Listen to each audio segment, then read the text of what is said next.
자, 오늘은 운동량과 충격량에 대해서 한번 이야기를 해봅시다. 운동량이라고 하는 것을 구해주는 공식은 어떻게 되노?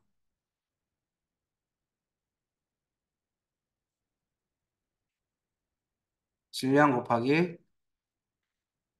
속도의 여기 아니라 방향이 있다 이 말이지. 그래서 P는 M 곱하기 V다 이렇게 되죠.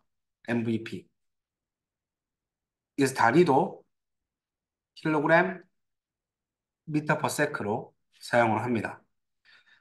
그러면 공이 있는데 2kg이야. 8미터 퍼 세크야. 운동량이 얼마야? 16kg 미터 퍼 세크제.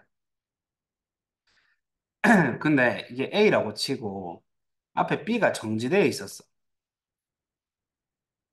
그럼 B의 운동량은 얼마야? 0인데 좀 이따 어떻게 되겠어? 충돌이 일어나겠지. 충돌이 일어나면 경우의 수를 세 가지로 나눠서 얘기해 볼 건데 A가 정지하고 B가 앞으로 나아가는 경우 B의 질량을 좀 줍시다. 계산하기 쉽게 6kg라고 할게요. 나아가는 경우의 속도. 그다음에 A와 B가 한 덩어리가 되어서 앞으로 나가는 두 번째 속력이 있을 거고, 그다음에 A가 튕기 나왔어. 2m per sec로.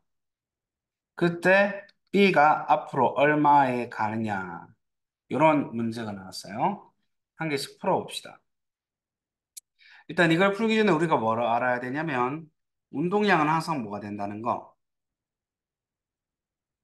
보존이 된다는 거. 그럼 충돌 전에 운동량의 합이 얼마야? 그러면 충돌이 일어나서도 전부 다 얼마가 돼야 돼? 16이 돼야 된다, 그지? 16kg 미터 퍼 세크가 돼야 된다. 근데 얘는 지금 정지했잖아. 그럼 얘 혼자 16을 차지해야 되겠지. 그지? 그럼 얘 6kg이에요. 그럼 V가 얼마 나와야 돼? 6분의 16이면 약분하면 얼마지? 3분의 8 미터 퍼 세크가 돼야 되겠지. 얘는 얼마가 돼야 돼? 2미터 퍼 세크. 왜? 합치면 질량이 얼마가 되니까? 8kg가 되니까, 그지? 그럼 A는 튕겨나왔을 때 운동량이 지금 얼마야? 4kg 미터 퍼 세컨드인데, 그렇지. 헷갈리면 안 되지. 마이너스지. B는 얼마를 가지고 있어야 합이 16이 돼요? 20이제. 그럼 속력이 얼마가 돼야 돼? 3분의 10이 되어줘야, 20이 될 수 있겠죠. 이렇게 됩니다. 그래서 우리가 충돌이 일어난다라고 치면, 요 세 가지 형태로 볼 수 있는데, 튕겨 나오게 되면은 충격량이 좀 더 크다라고 볼 수 있죠. 자, 왜냐면 이제 충격량 얘기를 좀 해야 되는데 충격량의 다른 이름이 뭐게? 맞아요. 운동량의 변화량입니다. 어떻게 구해요? 힘 곱하기 시간이죠. 그래서 단위도 어떻게 써? 그건 차원이고 I는 F 곱하기 S 이렇게 쓸 수 있고 단위는 뉴턴 미터죠. 웃기네. 뉴턴 세컨드죠. 근데 뉴턴 세컨드가 사실 뭐예요? 뉴턴이 킬로그램 미터 퍼 세컨 제곱이잖아. 질량 곱하기 가속도. 여기다가 시간을 또 곱했는 거잖아. 결론적으로 어떻게 돼? 킬로그램 미터 퍼 세크제. 그래서 사실 뉴턴 세크나 킬로그램 미터 퍼 세크나 즉 충격량이나 운동량은 동일한 물리량이다. 같은 단위를 쓴다라고 얘기를 해도 맞는 말이에요. 쓰임이 좀 다를 뿐이야. 충격량은 말 그대로 운동량의 변화량이에요. 그래서 공이 있는데 공이 1kg인데 8m per sec로 가고 있어. 근데 벽에 부딪혔어. 그래서 튕겨 나왔는데 2m/s야. 그럼 얘 운동량은 얼마야? 제일 처음에. 8kgm/s지. 지금 운동량은 얼마야? 어? 2kgm/s지. 그럼 충격량 얼마 받은 거야? 그렇지. 마이너스 2kgm/s다, 그지? 그러면 충격량은 10을 받아야 되죠. 그지? 충격량도 플러스 마이너스 있지. 근데 대신에 충격량의 크기를 구해라라고 하면은 그냥 마이너스 빼고 생각하면 돼요. 그러면 얘 받는 시간을 길게 하면 어떻게 돼? 1초 만에 받았다. 2초 만에 받았다. 이렇게 되면 어떻게 돼? 힘이 1초 만에 받았을 때 10N에서 5N으로 줄어들지. 즉, 충격량이 일정할 때 시간이 길어지면은 충격력이 어떻게 된다? 감소한다. 오케이? 그럼 여기서 보세요. A를 기준으로 A가 16을 가지고 있었어. 여기 0이야. 그럼 운동 변화량이 얼마예요? 16에서 0 됐지. 첫 번째 경우. 그러면 16뉴턴 세컨드를 반대 방향으로 받았는 거야. 그지? 여기에서는 속력이 2잖아. A가 2kg인데 2249. 그죠? A가 가지고 있는 운동량이 4kgm/s야. 그지? 그럼 16에서 4가 됐으니까 얼마를 가진 거야? 얼마를 받은 거야? 운동 충격량을. 마이너스 12뉴턴 세크 받았지. 튕겨 나왔을 때는 어떻게 됐어? 16에서 마이너스 4가 되었으니까 얼마를 받았어요? 20 뉴턴 세크를 받았죠. 마이너스. 그러니까 튕겨나는 경우가 가장 큰 충격량을 받았다라고 할 수 있겠죠. 운동 변화량이 제일 크니까. 그래서 우리 이 얘기를 또 많이 하잖아. 뭐 달걀을 떨어뜨린다. 뭐 이런 얘기를 많이 했는데 탱탱볼로 바꿀게요. 탱탱볼로 바꿨어요.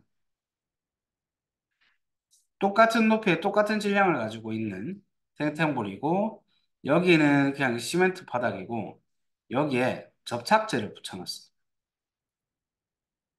그래서 얘는 튕겨서 올라갔고 이 친구는 척 달라붙었겠지? 1번이랑 2번 중에 충격량이 더 큰 게 누구예요?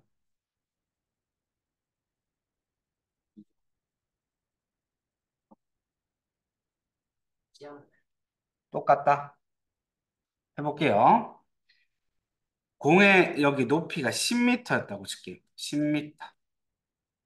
아, 20m라고 하죠. 20m. 그리고 중력 가속도를 10m/s 제곱이라고 할게요.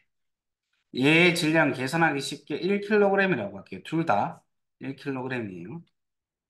그러면 충돌 전에 운동량 구해보세요. 그래프 한번 그려볼까? 충돌이 일어나기 전에 20m 떨어지면 되죠. 근데 가속도는 얼마야? 10이제. 얼마인지 몰라. 떨어졌을 때 속력도 몰라. 근데 넓이는 얼마야?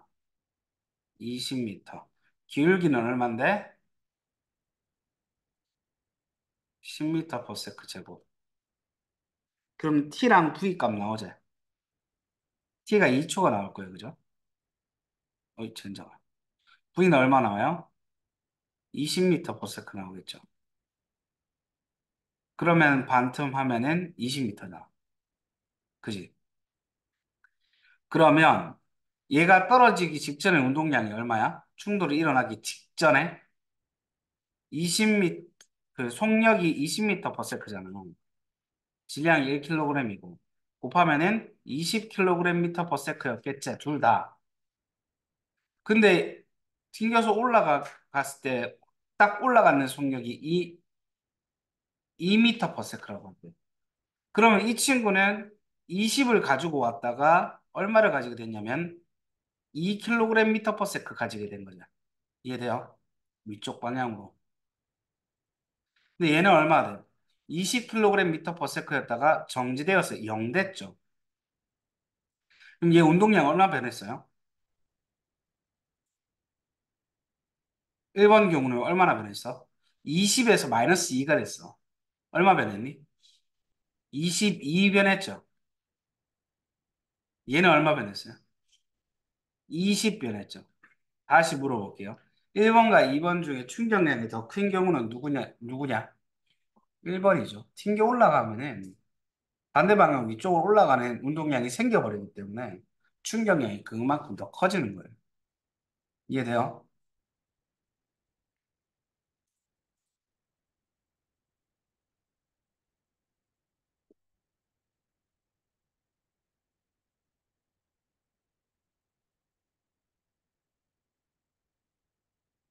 힘 시간 그래프에서 미면의 넓이는 뭐를 의미한다? 충격량을 의미한다. 그래서 뭐 10뉴턴으로 2초 동안 줬다 그러면 충격량이 얼마? 20뉴턴 세크 이렇게 되는 거예요, 넓이가. 여기 곡선으로 나오고 있어도 넓이는 뭐예요? 충격량이죠. 그리고 최대 충격력, 그 평균값 이렇게 구할 수 있겠죠. 평균 충격력 곱하기 시간에서 구해줄 수 있습니다. 충격량은 운동 변화량이다. 요거 한 개 더. 운동량 시간 그래프에서 기울기는 자, 봐봐. 얘가 제일 처음에 0에서 나중에 10kg 미터 퍼 세크를 가지고 있었어요. 그러면 운동 변화량이 얼마야? 10이잖아. 그럼 충격량이 얼마인 거야? 10인 거야. 이해돼요? 그다음에 이 기울기 뭐게? 킬로그램 미터 퍼 세크에서 기울기는 시간분의 운동량이니까 세크 이렇게 되겠죠. 그럼 어떻게 돼요? 킬로그램 미터 퍼 세크 제곱되잖아. 이거 뭔데? 힘이잖아. 질량 곱하기 가속도. 잘 모르겠고 여기서 기울기는 뭐야? 충격명이야.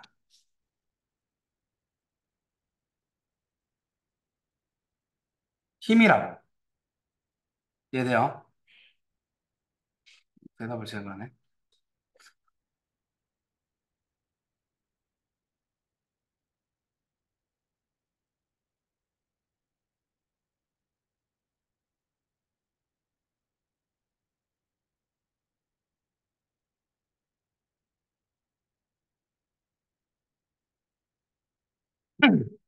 자, 0.5kg의 공에 0.1초 동안의 힘을 줬더니 20m per sec가 되었대요. 이때 작용한 힘의 크기는 얼마인지 구해요. 그럼 결론적으로 그 가만히 쉬고 있었으니까 정지였지. 0에서 운동량이 얼마가 됐어? 0.5 곱하기 20이 됐지. 얼마인데? 4kg 미터 per sec가 되었어요. 몇 초 만에? 0.1초 만에. 그럼 힘의 크기는 얼마냐? 힘 곱하기 시간이 뭔데? 충격량이잖아. 운동 변화량이. 운동 변화량이 얼마야? 4제. 그러면 힘을 어이씨. 힘을 얼마만큼 줘야지 0.1초 만에 이렇게 4를 만들어 줄 수 있어. 4? 10이지. 이해돼요?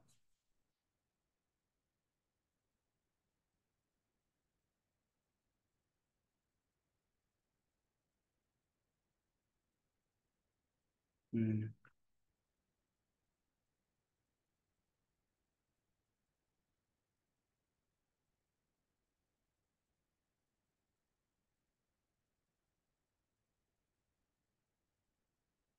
네. 문제 좀 풀어봅시다.